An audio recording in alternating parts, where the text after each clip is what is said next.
Welcome. Shawn here with Accelerators Organization, ready for another mentor session. Welcome to all of the new members. Make sure you get into the portal and ask a question. I always recommend the best way to get into the portal is to open up the mobile application.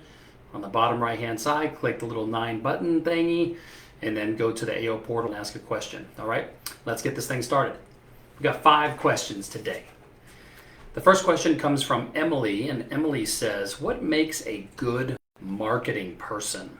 How do you know you have the right marketing person for your business? The background is my company, Alliance Virtual Solutions, subcontracts virtual paralegals and virtual legal assistants to law firms. We also offer direct hire / permanent placements for law firms as well. Okay, Emily, I've got about 5 mentors answering this for you.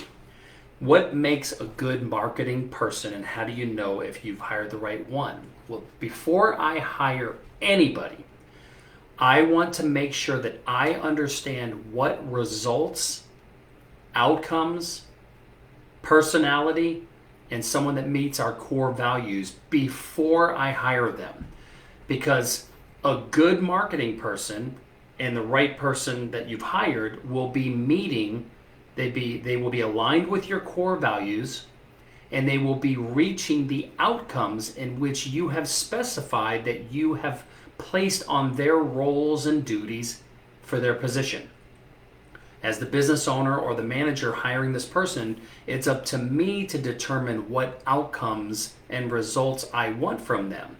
As you grow your company, you'll learn that sometimes your team can even outdo what you think they might be capable of, which is a great thing. But initially, that's how I would determine if I have a good marketing person. Are they doing what I hired them to do?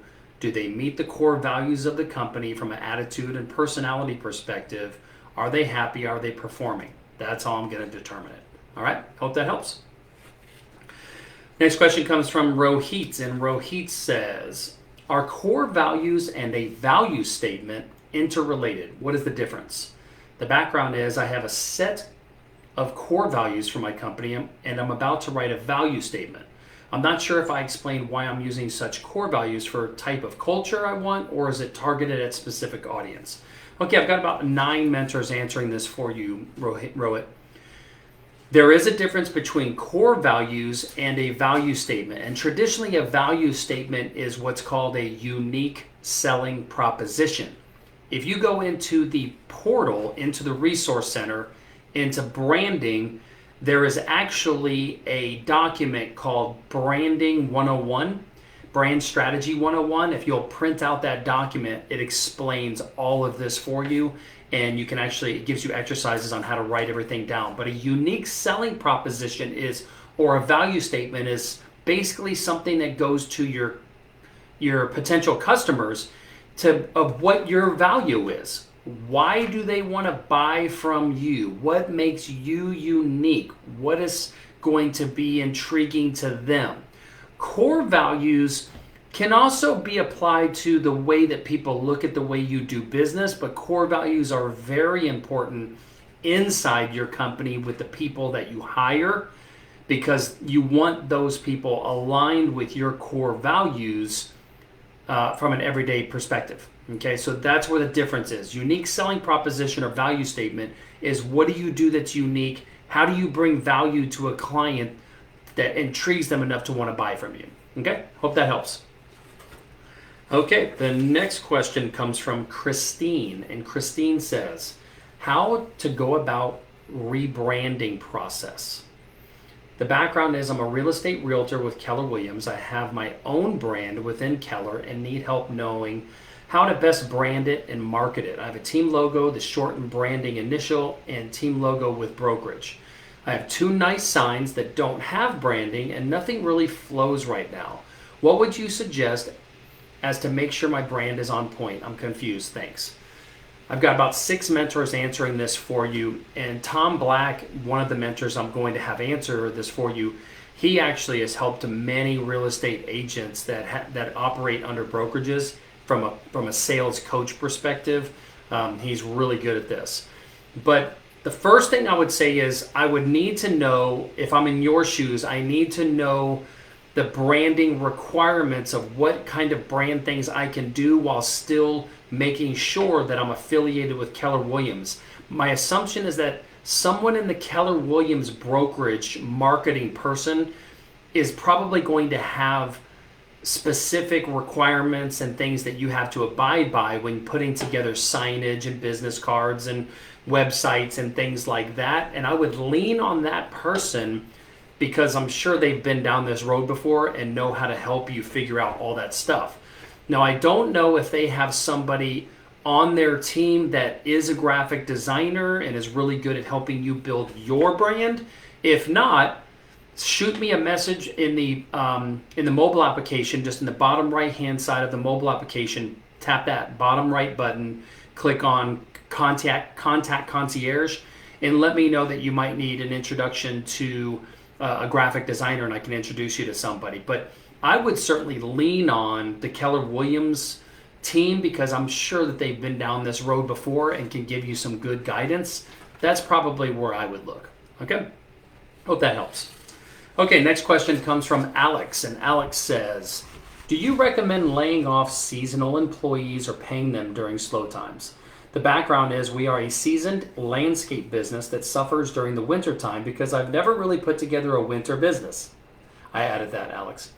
We have one employee right now, and I try to get work for him but he is inconsistent with how much he wants to work, and I want to be sure he will be there in the spring when I need him for the season. Thanks. Okay, I've got about 10 mentors answering this one for you, Alex. For those watching, I'm going to explain that Alex traditionally has treated his business as seasonal because he took the winter months off, and this year he wanted to operate during the winter to give his guys some work, but unfortunately the guys didn't really want to work, so it was like, okay, so I'm just doing all the work for me and making the money, and that's great, but I really want to make sure you're there in the spring. In this type of situation, Alex, one of the things I would say is to just have a good conversation with Frank, your team member. Does he want work? How much work does he want? And is he for sure still going to be there in the spring? If he says he wants work, then I would say, okay, but listen, I can't just go drum up business. I can't just go get business tomorrow because today you decide that tomorrow you want to go ahead and work. It takes time for me to build a marketing plan and go out there and solicit business and close deals in order to get work. I need to have, as the owner-operator, I need to have consistency with your hours to know how much work I need to go out and get. And then when I go and get it, I need you to be dependable that you're going to work. So this is a conversation, if it were me, I would just have this conversation with Frank and say, we need to make sure that we're on the same page. Like, are you trying to get him work and he really doesn't care because he just wants to take the winter off? Is he just looking for part-time work but doesn't care if it's consistent? Then you just have to be straightforward and say, I can't provide that kind of work in the winter because if you're not there to do the work because you decide this week you don't want to work, then I have to go do the work, and I don't really want to have to do that. So I'm really getting business and getting work for you more than myself. So that's something to think about. And then going back to the overarching theme of a winter business, if you did create a true winter season, which you can, right? And you started marketing it earlier and had consistency throughout the entire winter of things to do, you could then make sure that you have proper team members that do want to work in that winter season. Maybe your summer guys don't want to work in winter. Maybe your winter guys don't want to work in the summer. So by having good conversations with them, you can determine what that is, okay? Hope that helps, brother. Okay, and the last question comes from Cherie, and Cherie says, what is the best minimal cost way to get prospects into my sales funnel? The background is, get a long one here. I have a self-publishing services company where I help leaders produce quality books. I've been in business for 3 years and had a strong referral base until October 22nd. Initially, I connected with prospects through direct message or I reached out to people I knew. Sometimes prospects would contact me through my social media pages or my website. Since my referral business has slowed down, I want to draw more people into my funnel so that I can schedule more weekly sales calls, which I hope will lead to more closed deals. My goal is to establish more predictable weekly and monthly income based on my business and the tools I'm using. What is the best way to get more prospects in my sales funnel? The tools I have are a Wix website, Dubsado for CRM, which includes auto emails but no bulk emails, a scheduler for sales calls, etc. To do, I have to link my CRM and website and also get the automated workflows in place. This can happen this week. All right, I've got 4 mentors answering this one for you. You know, it's really, really difficult for your industry when you don't have a clearly defined target market of people. So here is one way that you might be able to put together a list of people to just start making phone calls. But before you do that, it would be really important for you to make sure you've got your sales pitch together for cold calling. Because talking with somebody who was referred to us, so for instance, John refers you business to Sally, and John's already probably done some preparation. Oh, you're going to write a book, you need to talk to Cherie. So then when Sally talks to you, you go, hi Cherie, tell me about yourself, you know, what are you looking for? And you're basically just taking an order. It's a little bit of a sales process, and you know, to get her to close the deal, but you're really taking an order because you're interviewing her more than she's interviewing you. But when you are going to start cold calling to get people into your funnel, it's a completely different story and process. So it's going to be really important for you if you say, well, I'm going to get a list of all of the entrepreneurs and business owners here in my city. And you can get that book of lists if you have a business journals in your area by subscribing to the business journal. You can get their book of lists, which has all of their members within certain categories, and that's your lead list. And so you might put together a list of 100 or 200 people. Initially, I might put together just a list of 100 business owners in your city, right? And then you just call them and say, hi, is this John Smith? Hey, John, I got your name from blah, blah, blah, blah, blah. Do you have a quick second? Well, I know that and then you put together your sales pitch. And something might be like, John, I know you weren't expecting this call and I'm calling you out of the blue, but I help business entrepreneurs and business owners tell their story through a book. And I was wondering, have you ever thought about writing your own book? You know, and you just start down the process. And so we can talk a lot more about this at the sales workshop in January, but I would put together a good sales process and sales scripts for cold calling, because that way, that's not going to cost you any money. You have a phone, you have an internet connection, and you have a computer. You don't need any budget for that.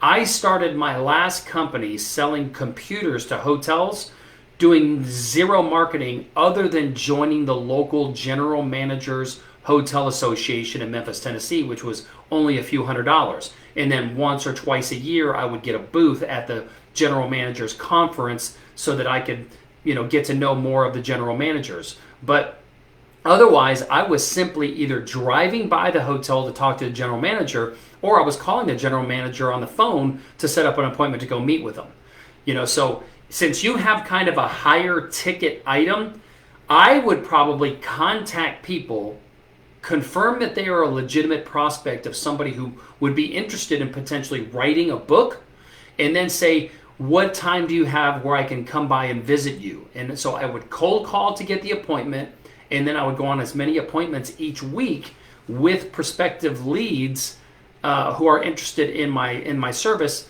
and I would create a sales process around that, because you're charging multiple thousands of dollars to someone to do this, and that's worthy of a face-to-face appointment. And I would venture to say that there's at least 50 to 100 people in your city that have thought about writing a book, and if you could do that and help them with it cost effectively, that they would do it. And so I would start locally. Okay, so that's probably the least expensive way that you could do it. The only other way that I could think of, which is you already have a social media page, is you could reach out to entrepreneurs on social media the same way and set up a Zoom. So like you might reach out to me on Ask a Millionaire and say, hey Shawn, I noticed that you have this big following, you have a business, you've done this, have you ever thought about writing a book? I would say, well, yeah, I have actually. I would love to talk to you about that, because I have created a very seamless, cost-effective way, quick way to help people write their book and tell their story, when would be a good time for us to have a Zoom together? And so you could also do that same process on social media. Okay? I hope that helps. I hope everybody has a great day. That was today's mentor session. Make sure you get into the portal and ask a question. Myself and the other mentors, we live to answer your questions and help you struggle less and succeed more here in AO. Have a great day. Peace out.